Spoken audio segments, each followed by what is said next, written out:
कि sir physics का तैयारी जो है हमको बेहतर तरीका से नहीं हो पाया है। सर हम फिजिक्स का तैयारी अभी तक हम अपने कोचिंग संस्था में पढ़े तो, लेकिन बेहतर तरीका से नहीं हो पाया। सर आप ही कुछ कीजिए, कोई ऐसा उपाय लाइए डीएन सर जिसके माध्यम से हम फिजिक्स में बेहतर से बेहतर बोर्ड परीक्षा में हम लिख कर चले आए। और ऑब्जेक्टिव सर बनता नहीं है हमसे, तो ऑब्जेक्टिव कैसे बनाएंगे डीएन सर, थोड़ा सा इसका समाधान कुछ निकालिए ना।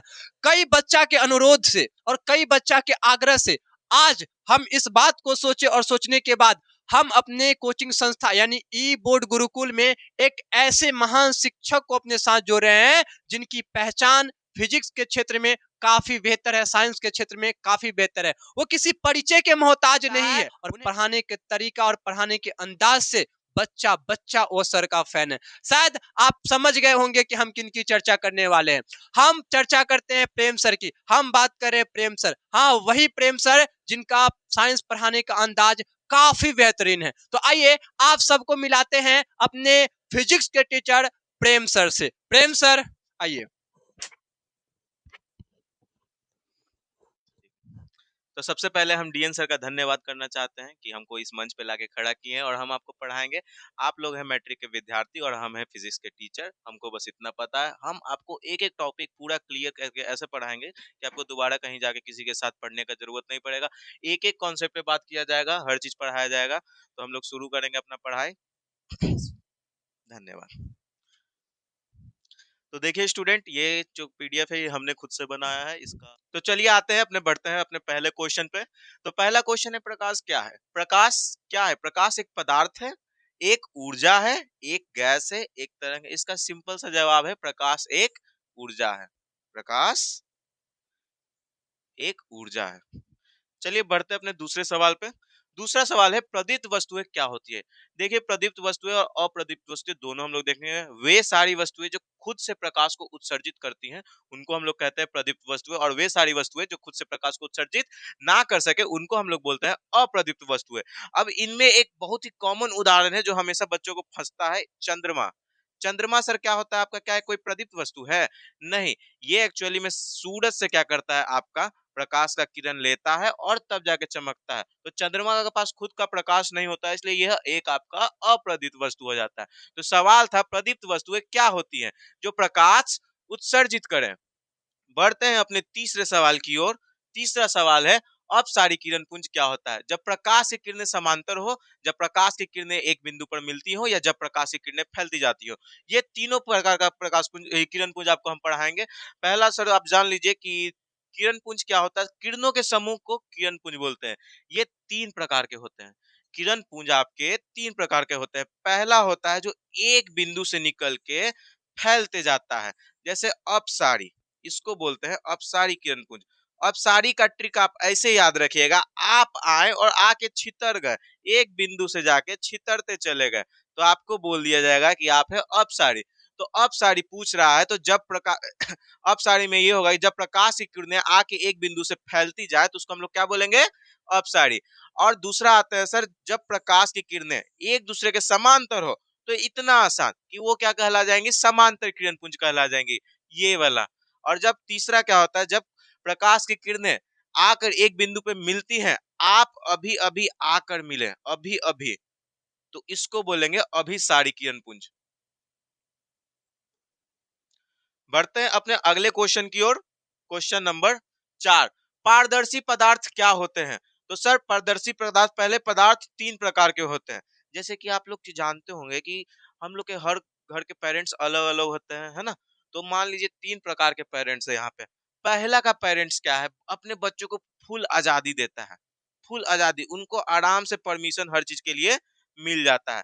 तो पारदर्शी भी सेम वही करता है। पारदर्शी अपने से होके प्रकाश की किरण को जाने गुजरने देता है इजीली, एकदम, उसको बोलते हैं हम लोग पारदर्शी किरण पुंज।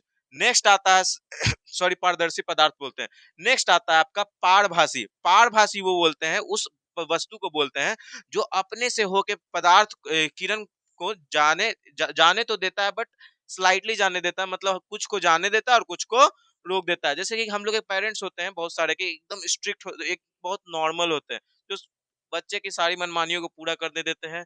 एक जो होते हैं हल्का सा सुनते हैं, हल्का सा रोकते हैं, हल्का सा सुनते हैं, हल्का सा रोकते हैं। तो पारभासी उसको बोलेंगे जो क्या करे, आपका प्रकाश की किरण को हल्का सा रोके और आंतरिक रूप से जाने दे, है ना। और एक होता है अपारदर्शी, एकदम स्ट्रिक्ट पेरेंट। स्ट्रिक्ट पेरेंट बोलने का मतलब कुछ भी कर लीजिए, नाक रगड़ के रह जाइए, लेकिन ये आपको जाने को नहीं देंगे। तो ये होता है सर पारदर्शी, अपारदर्शी और पारभासी। तो सर पारदर्शी पदार्थ क्या कहलाते हैं, जो प्रकाश को रोकते हैं नहीं, ये अपारदर्शी हो जाएगा। जो प्रकाश को अवशोषित करते हैं नहीं, जिनसे प्रकाश आसानी से होके गुजरता हो, वो क्या कहला जाएगा, आपका पारदर्शी कहला जाएगा। बढ़ते हैं अपने नेक्स्ट क्वेश्चन की ओर। नेक्स्ट क्वेश्चन है समांतर किरण पुंज किसे कहते हैं। जब अभी आपको पढ़ाया था कि समांतर किरण पुंज जो एक दूसरे के क्या हो, समांतर हो, जब किरणें फैलती हैं। अब सारी किरण पुंज जब किरणें एक बिंदु पर आकर मिलती हैं। अभी सारी किरण पुंज जब किरणें समांतर होती हैं, तो इसको बोलेंगे हम लोग समांतर किरण पुंज। नेक्स्ट बढ़ते अपने छठे क्वेश्चन की ओर। परावर्तन कोण क्या होता है। देख लीजिए बच्चों, परावर्तन पहले एक परावर्तक सतह से होता है। तो परावर्तक सतह से जो किरण आ रहा है, जो किरण आ रहा है उसको बोलेंगे आपतित किरण। जो किरण जा रहा है उसको बोलेंगे हम लोग परावर्तित किरण। जो किरण जा रहा है उसको बोलेंगे परावर्तित किरण। अब इन दोनों के बीच में होता है एक लंब, एक लंब।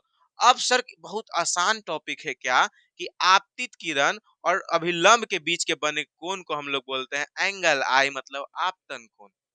आपतित किरण और अभिलंब के बीच के कोण को आपतन कोण। परावर्तित किरण और अभिलंब के बीच के कोण को हम लोग बोलेंगे परावर्तन कोण। बहुत आसान सा टॉपिक है। परावर्तन कोण क्या होता है, आपतित किरण और परावर्तित किरण नहीं, दोनों में अभिलंब होता है बीच में। ये बात बिल्कुल ध्यान रखिएगा। आपतन बिंदु और आपतन बिंदु ये होता है, ये भी नहीं होगा, है ना।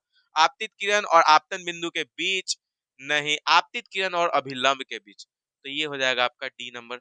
बढ़ते हैं अपने नेक्स्ट सातवें सवाल की ओर। आपतन बिंदु क्या है। अभी बताया था जिस बिंदु पे आपतित किरण आके मिलती है या परावर्तित किरण जिस बिंदु से निकलती है, उस बिंदु को हम लोग बोलेंगे आपतन बिंदु। जहां परावर्तित किरण सतह पर आती है नहीं, जहां किरण सतह से टकराती है, उसी को हम लोग क्या बोल देंगे, आपतन बिंदु। बढ़ते हैं अपने आठवें क्वेश्चन की ओर। समतल दर्पण द्वारा बनाए गए प्रतिबिंब की विशेषताएं क्या है। समतल दर्पण में प्रतिबिंब उल्टा होता है, प्रतिबिंब वस्तु के आकार से छोटा होता है, प्रतिबिंब वस्तु के आकार के बराबर होता है, प्रतिबिंब वस्तु के पीछे नहीं बनता है।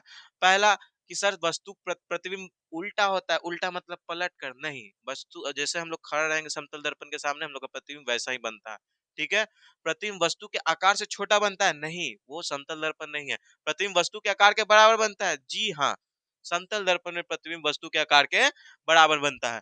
नेक्स्ट आते हैं अपने नेक्स्ट क्वेश्चन की ओर, 9वें नंबर क्वेश्चन की ओर बढ़ते हैं। उत्तल दर्पण का फोकस क्या होता है। दर्पण का ध्रुव नहीं, उसको ध्रुव बोलते हैं। दर्पण का वक्ता केंद्र, वक्ता केंद्र ये बोलते हैं। मुख्य अक्ष पर वह बिंदु जहां किरणें आकर आपस में मिलती हैं, क्या वो होगा दर्पण।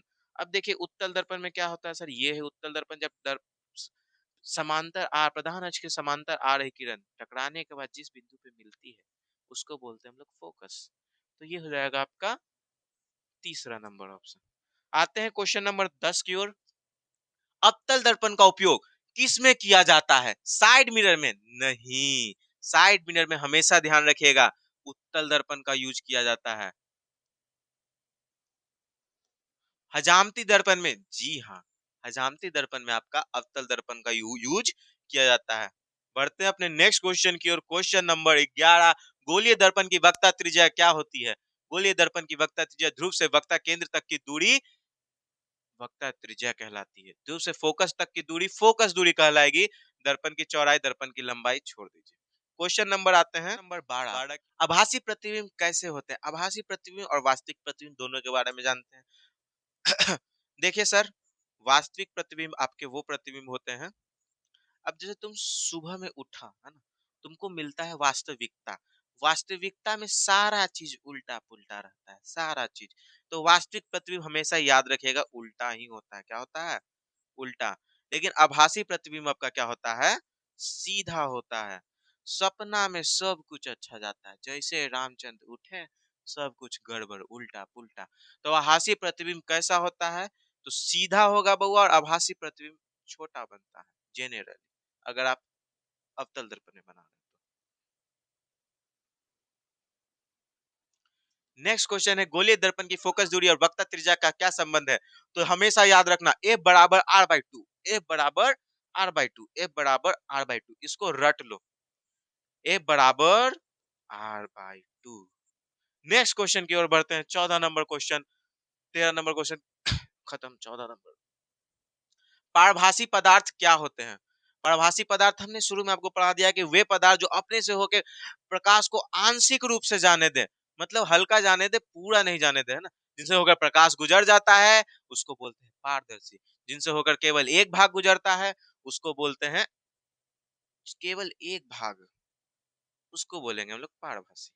प्रकाश नहीं गुजरेगा उसको बोल देंगे हम लोग अपारदर्शी। नेक्स्ट आता है 15 नंबर क्वेश्चन, वास्तविक वास्तविक प्रतिबिंब क्या होता है? वस्तु के अपेक्षा सीधा होता है? जी नहीं, वास्तविकता में सब कुछ उल्टा हो जाता है ना।